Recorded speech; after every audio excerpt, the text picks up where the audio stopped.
Mayong hapon, Western Visayas kag Negros Occidental, 19 anyos nga babaye nag-alegar nga gintuyo himuslan sang rider nga ginkontrata sini nga magdulong sa iya pauli. Biktima nakaluwas matapos nga nakapangayo sang bulig. Si John Sala nakatuto.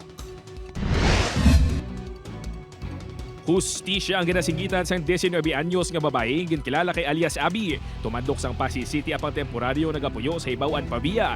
Ini matapos sa jutayan lang ini nga ginhimuslan sang rider nga ginkontrata sini nga magdulong sa iya pauli. Suno sa biktima ay kaduha ka beses na niya ginkontrata si alias Venom. Una sang Abril kagang ulihi sini nga Domingo lang. Ginsugat ini sang sospek sa Haro Plaza kag samtang padulong na sila sa Ibawan Pavia. Kinkakibot sang biktima nga sa baylo nga magdiretso, gulpiada nga ginliko sang sospek ang motorsiklo pakadto sa barangay Pulo o Maestravita sa Oton kag nagdiretso sa likod sang isa ka mall. Sang naglampot na sila sa kahilamunan, dito na kag ginyudyod sang sospek ang biktima kag gintuyo himuslan.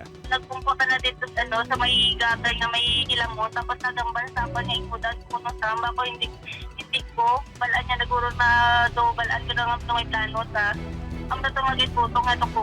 Maayo na lang kay may lalaki nga naglabay sakay sa motorsiklo. Ginpasigahan sini isang suga sang motorsiklo ang lugar. So nakita ko ang suga layo-layo pa pero kasinggit ako. Kaya ito hinay-hinay lang iyang dalagan.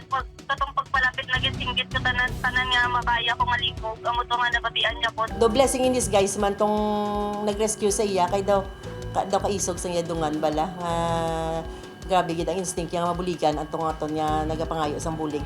Suno kay alias Abi, nag-ako sa iya si alias Venom nga naluyag ini sa iya, butangan nahimo siniya nga mga akto.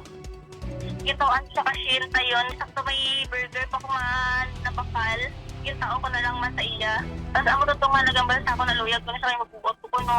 Nagapabilin pa nga at large ang sospek apang nagpakigangot ng Oton MPS LTO agud makuha ang registration sa iya motorsiklo kag ang matuod sini nga ngalan. Dugang pa sang biktima, ginakulba ni bangod tub-tub subong, nagatchat sa gihapon sa iyang sospek.